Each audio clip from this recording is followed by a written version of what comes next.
Olá, seja bem-vindo a mais uma edição do programa Educação em Pauta e no programa de hoje nós já temos o nosso entrevistado no estúdio, Zé Palmeira Sobrinho.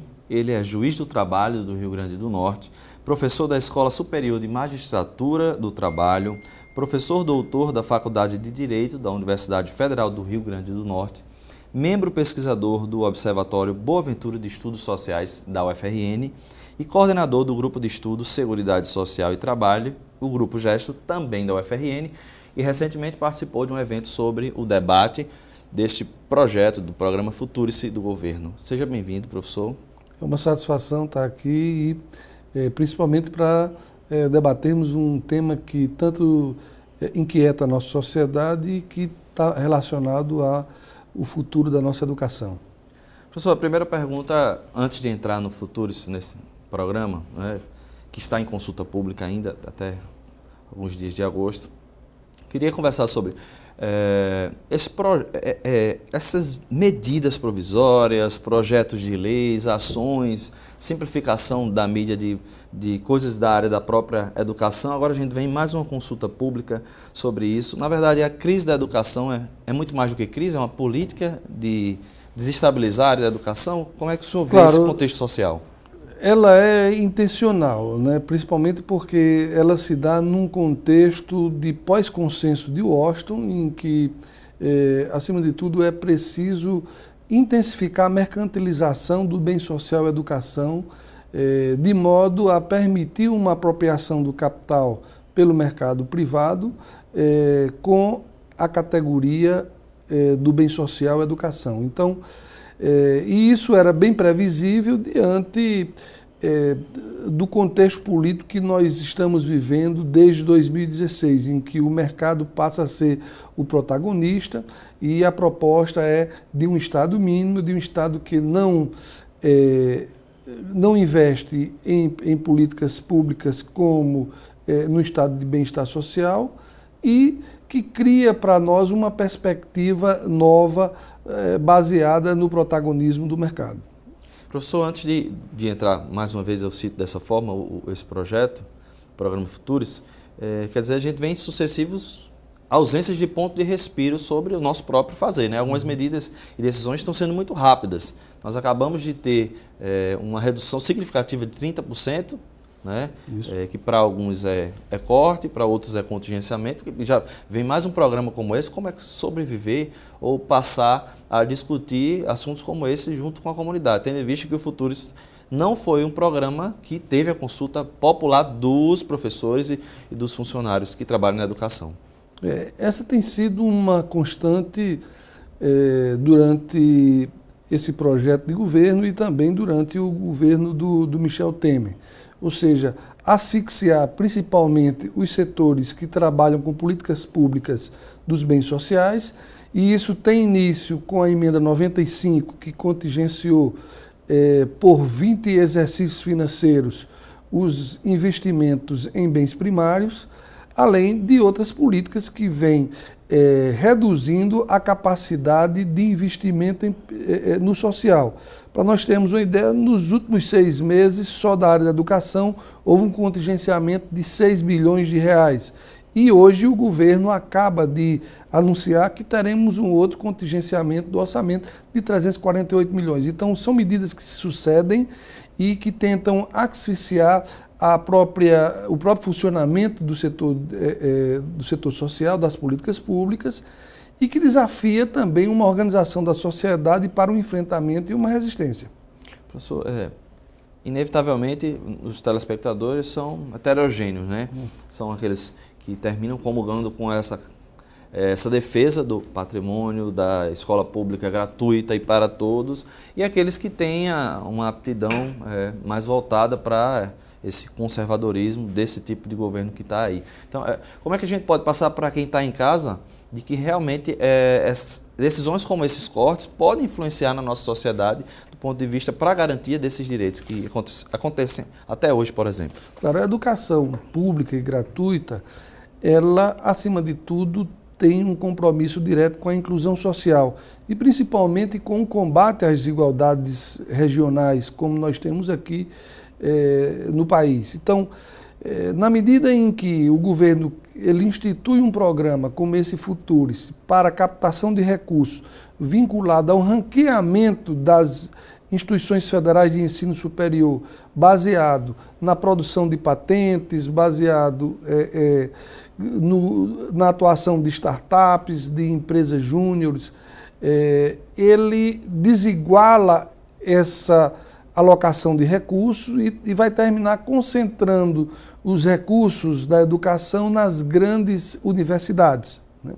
Além disso, ele vai também instituir aí uma quebra de algo que é muito importante para as universidades e para os institutos federais, que é a autonomia, né? Então, viola esse anteprojeto de lei, não é um projeto ainda porque não entrou no parlamento, mas viola de morte o artigo 207 da Constituição Federal, que trata da autonomia universitária, que é autonomia didática, científica, autonomia de gestão administrativa. Então, na medida que esse programa Futurice, ele determina como requisito para a captação de recursos pela universidade que ela faça uma contratação com a OS, uma organização social, e que essa organização social passe a interferir na atividade fim, ou seja, na pesquisa, na extensão, de certo modo, há um estilhaçamento aí da autonomia universitária. Já que o governo disse que não vai ter, né? O discurso, pelo menos, que se é publicado, que essa autonomia vai ser garantida. O que então na prática não é, né? Claro. Ele tem que defender no discurso aquilo que ele precisa desconstruir na prática, né?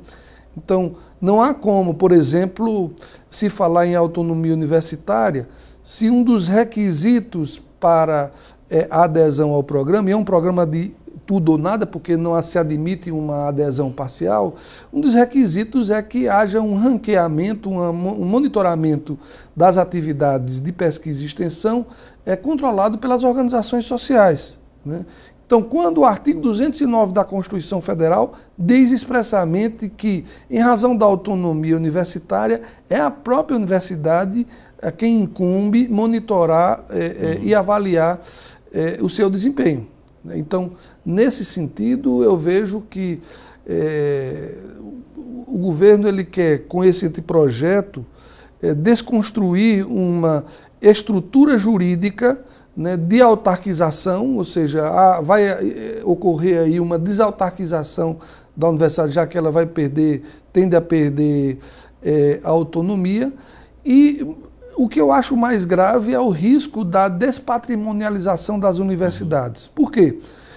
Foi criado um fundo imobiliário para servir de lastro à captação de recursos das universidades. Esse fundo imobiliário ele vai ser integralizado com os bens da União, os bens ociosos da União, que hoje, segundo o governo, resulta aí de aproximadamente 80 bilhões, mas como vai entrar recurso do Fundo Constitucional, esse fundo vai ser integralizado com 102 bilhões. Ocorre que, na medida em que essas organizações sociais forem fazendo o ranqueamento dos cursos, dos departamentos das universidades, entenderem que alguns cursos eles não respondem de forma satisfatória ao mercado, esses cursos poderão ser fechados, esses espaços ociosos poderão passar a ter o patrimônio destinado à integralização desse fundo, que vai ter cotação em bolsa e vai ser objeto aí de especulação. Então há uma tendência, um risco de despatrimonialização e até nós poderíamos ser mais diretos, dizer, de pilhagem do patrimônio da União. Ou seja, dentro desse projeto, uma das perguntas seria de onde vem esse dinheiro levantado pelas empresas. E o projeto contempla dessa forma: alugar ou vender imóveis do governo e aplicar esse dinheiro no fundo imobiliário. Ou seja, um terreno de um IFRN, uma parte da UFRN vai poder ser vendida. Vai poder ser vendida, vai poder ser dado em arrendamento, dado em comodato, locado, né? Vai poder utilizar o name rights, que algumas universidades dos Estados Unidos já utilizam, ou seja, associar um nome à universidade, quem sabe podemos ter aqui IFRN Nestlé, né? Então, ou IFRN Apple, então há uma possibilidade desde que seja pago um valor pela utilização desse nome.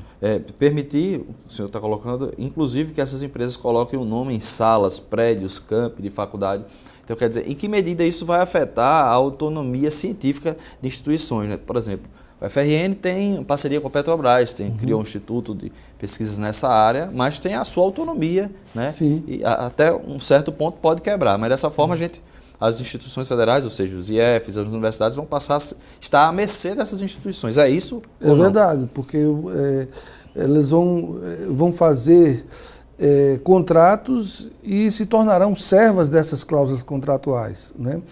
E sem falar que esses recursos vão ser alocados para aquelas universidades que têm uma maior tradição de pesquisa, né? Então, e também poderão alocar recursos, por exemplo, segundo a Lei Rouanet. Né? Porque, doravante, as atividades de pesquisa e extensão, segundo esse anteprojeto, passam a ser consideradas como atividades culturais, né?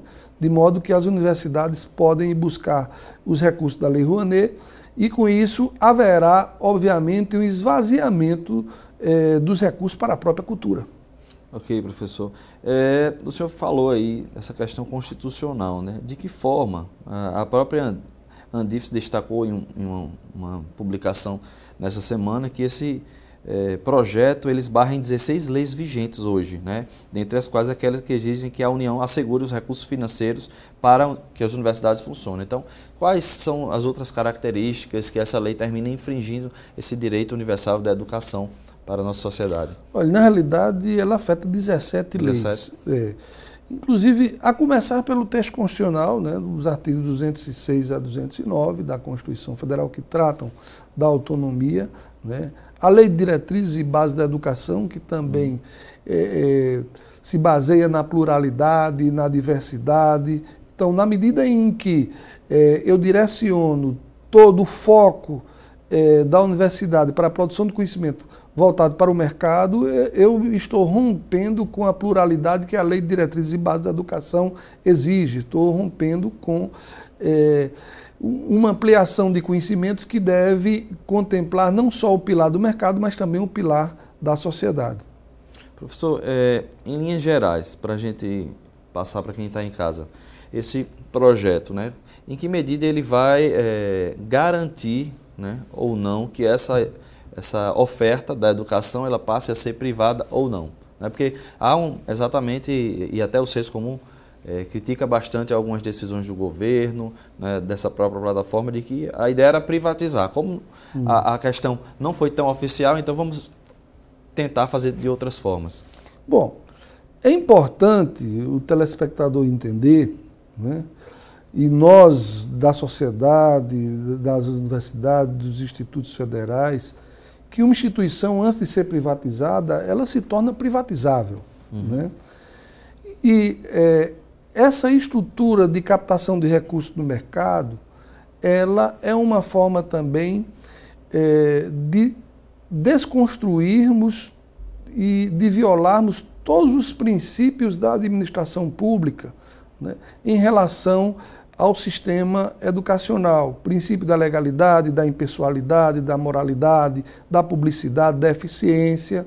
Isso porque, com a organização social à frente das atividades fins das universidades, nós teremos uma forma jurídica de criarmos atalhos para não observar determinadas leis, como, por exemplo, a Lei 8.666, que é a lei de licitação. Enquanto hoje, por exemplo, o Instituto Federal, uma universidade, tem toda a vigilância do seu controle interno, do TCU, essas organizações sociais, segundo esse projeto do governo, estarão obrigadas a prestar contas simplificadamente, o que pode comprometer a própria transparência no serviço público. Sem falar do impacto que vai ocasionar na contratação de pessoal, né?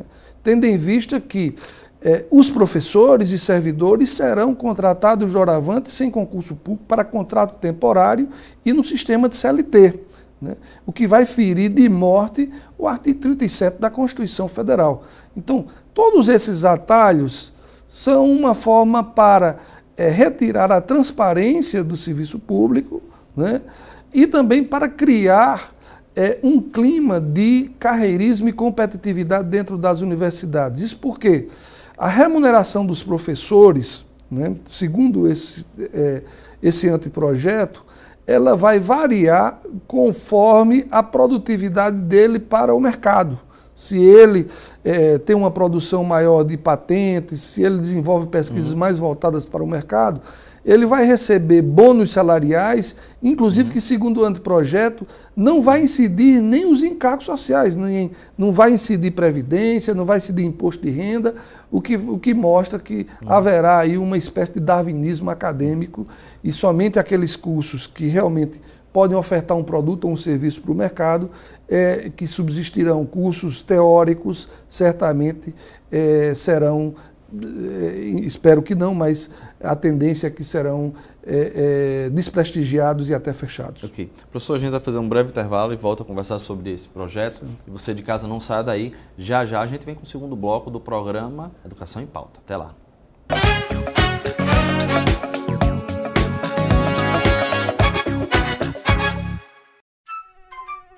Assim ele parece inofensivo, mas você já sabe os males que esse mosquitinho pode trazer.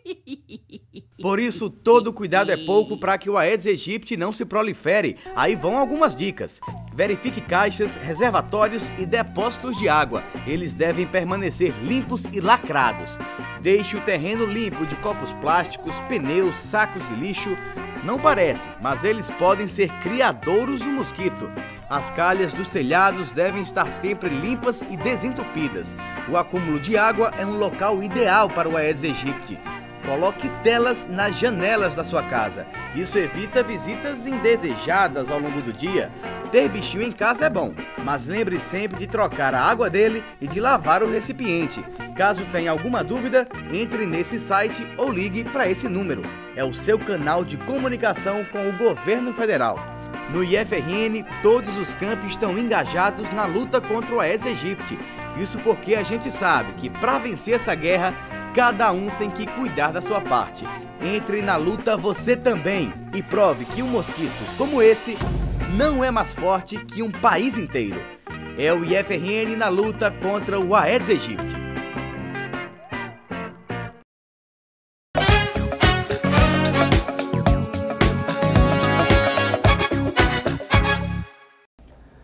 Voltamos no intervalo, eu continuo a conversar com o juiz de Direito e professor de Direito da Universidade Federal do Rio Grande do Norte, Zé Palmeira, sobre o programa Futuros. Professor, é importante lembrar que esse programa está em consulta pública, né? Portanto, você de casa pode pesquisar, dar uma googada e achar que começou desde o dia 17 de julho, mas vai até o dia 15 de agosto. Ou seja, a gente tem aí o que mais? 2 semanas estourando, né? Pouco. Então, foi um período muito curto, né, professor? Para uma decisão tão severa como essa? Claro, um prazo curtíssimo e, diga-se de passagem, elaborado por um grupo pequeníssimo e de pessoas que não têm uma experiência na educação, né? E o que é mais grave, inquietante, elaborado sem antes ser precedido de um levantamento, de um balanço do próprio ensino universitário, né?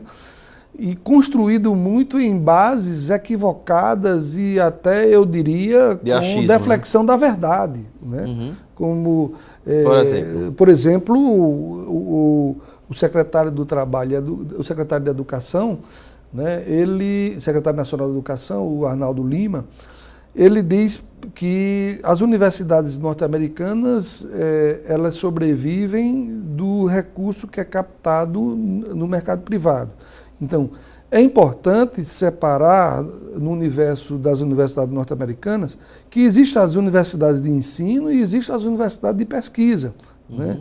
As universidades de ensino, a maioria são estaduais e são públicas, né? Então, 75% das universidades norte-americanas são públicas. Elas utilizam o orçamento público.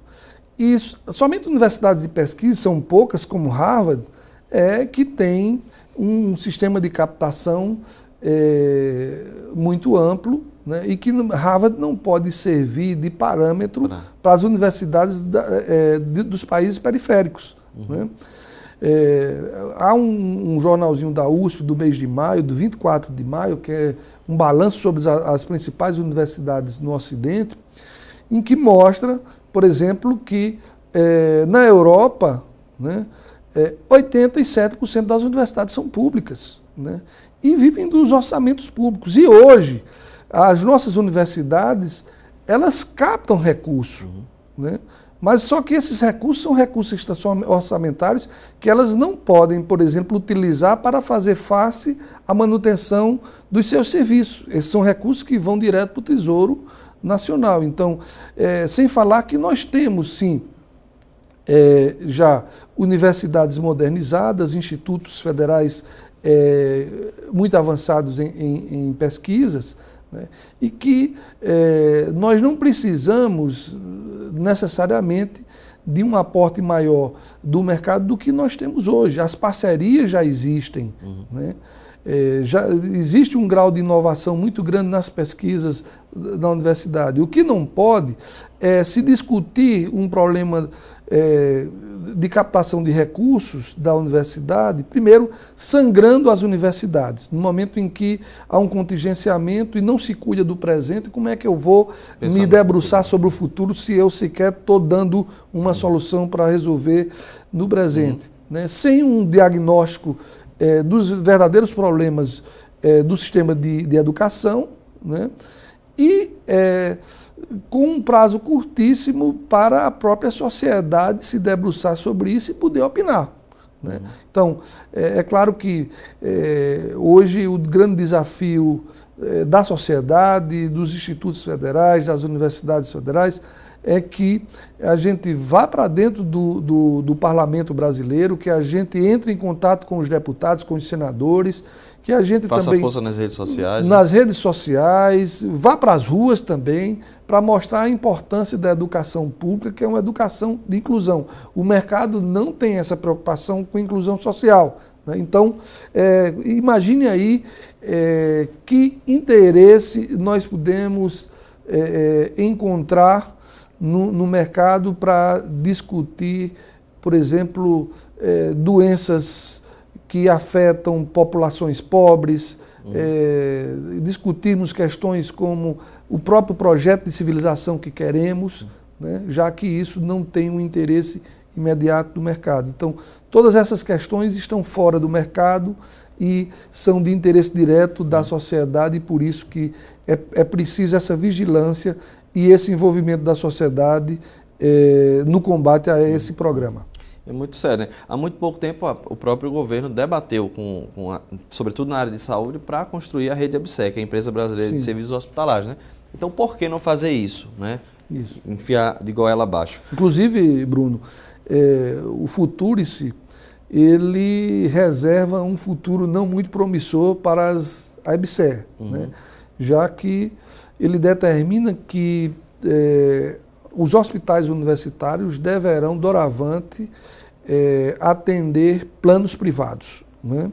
Isso mostra que hoje que a EBSEC é uma empresa pública que não pode ter finalidade lucrativa, né?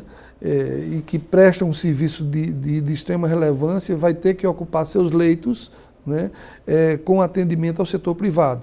E a gente sabe que a relação dos hospitais com os planos de saúde é uma relação desigual, porque os planos terminam, de certo modo, determinando o preço dos serviços, né? Estabelecendo cartéis, verdadeiros cartéis. Estabelecendo, né, cartéis e dificultando o acesso, o acesso gratuito aos hospitais universitários.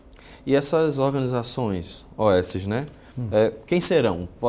Qual é a finalidade? Pode ser uma empresa que já existe, um grupo que se junta? As organizações sociais, atualmente, elas estão disciplinadas pela Lei 9637, né, que diz que são organizações, são pessoas jurídicas de direito privado, né, sem interesse lucrativo, sem interesse econômico. Mas eu acredito que com o Futurice, a própria Lei 9637 vai ter que ser alterada, porque a organização social ela vai atuar de forma articulada com o próprio mercado. As fundações se encaixariam aí, não? Pois isso ainda que o Futurice não esclarece isso, né? Qual será o papel das fundações nisso aí. E não só a questão das fundações, mas o programa em si, ele é repleto do que nós chamamos de normas jurídicas em branco. São aquelas normas que não têm uma definição, que têm ainda lacunas, né? E que não deixam, por exemplo, uma clareza para quem está se debruçando sobre o programa hoje. A gente sabe, por exemplo, que uma das condições para adesão ao Futurice, além da contratação das organizações sociais, é que haja um monitoramento de todos os setores das instituições federais de ensino superior pela organização social, segundo as diretrizes de governança que serão traçadas pelo Ministério da Educação. Mas o Ministério da Educação sequer ousa dizer quais são essas diretrizes de governança, o que mostra que, de certo modo, é um pacote fechado, ou diríamos assim, uma garrafa vazia que lá dentro pode ser colocado tudo. E, sem contar que a gente não pode considerar eixo tecnológico, vamos supor, ou industrial de um sul brasileiro, que é muito mais avançado que o Nordeste, né? Ou seja, como competir nesse mercado, digamos assim, também para a captação dessas organizações sociais de uma universidade no norte do Brasil e uma universidade no Sudeste, por exemplo, né? Essa questão não tem nada que cita que equilibre essa possível desigualdade, né? Dessas grandes universidades que já têm um volume enorme de recursos, né, estão e que situadas estão situadas em áreas desenvolvidas, né, e que onde estão as grandes corporações, né, e dificilmente uma corporação, por exemplo, vai querer sair de São Paulo para vir para o interior do Rio Grande do Norte para se instalar, ela sabendo que tem ao seu lado ali uma universidade que tem muito mais recursos, que tem pesquisadores mais experientes, que tem uma maior visibilidade. Então, a isso o programa não dá respostas de como equilibrar e como evitar o que a gente chama de um certo darwinismo universitário. Professor, o programa também objetiva alguns eixos, né? A questão da gestão, da governança, da inovação e da internacionalização. São coisas que não já acontecem nas universidades? O que há de novo aí, né? Sem dúvida. Governança, internacionalização, né, a inovação, são eixos que as atuais universidades já se ocupam, né, já têm um nível de excelência e que podem sim aperfeiçoar, desde que essa captação de recursos ela seja facilitada e não dificultada com contingenciamentos e com a emenda 95. Então, se é interesse realmente do governo em otimizar o empreendedorismo, a inovação, a internacionalização, as diretrizes de governança, né, comece por revogar essa emenda constitucional 95 que limita a utilização e a destinação dos recursos para a educação. Além disso, que se crie um debate amplo, aberto, democrático, envolvendo toda a sociedade para saber que modelo de universidade nós queremos. Até porque, como eu falei recentemente no outro programa, eu penso que quando a gente discute o modelo de universidade que nós queremos, nós estamos discutindo o projeto de civilização que nós desejamos para a sociedade. Exatamente, professor. Infelizmente o nosso programa está acabando, mas eu queria fazer uma pergunta que é muito importante de serviço. As universidades com esse Futurice, que aí estão até criando algumas brincadeiras com esse nome, mas as universidades passarão a cobrar mensalidade? Como é que o senhor vê nesse aspecto, essa parceria? O programa ele não fala em mensalidade, né? É como se dissesse, olha, vai tudo continuar em relação aos alunos da graduação e da pós-graduação estricto sensu do mesmo jeito, mas isso aí também é um silêncio inquietante, né? Uma omissão inquietante. Não há, em princípio, nenhuma alusão à mensalidade, mas a gente sabe que na medida em que haverá um protagonismo do mercado no controle, na gestão da atividade fim da universidade, obviamente isso é uma questão de tempo, né? A cobrança da mensalidade. Ok, professor, muito obrigado pela entrevista de hoje. Eu que agradeço. Você de casa, muito obrigado pela sua audiência. A gente termina aqui mais uma edição do programa Educação em Pauta, fazendo convite para todos os sábados aqui na TV Câmara, às 10h30, com reprise nos domingos, no mesmo horário, você acompanhar as outras edições do nosso programa. A gente se vê. Até lá.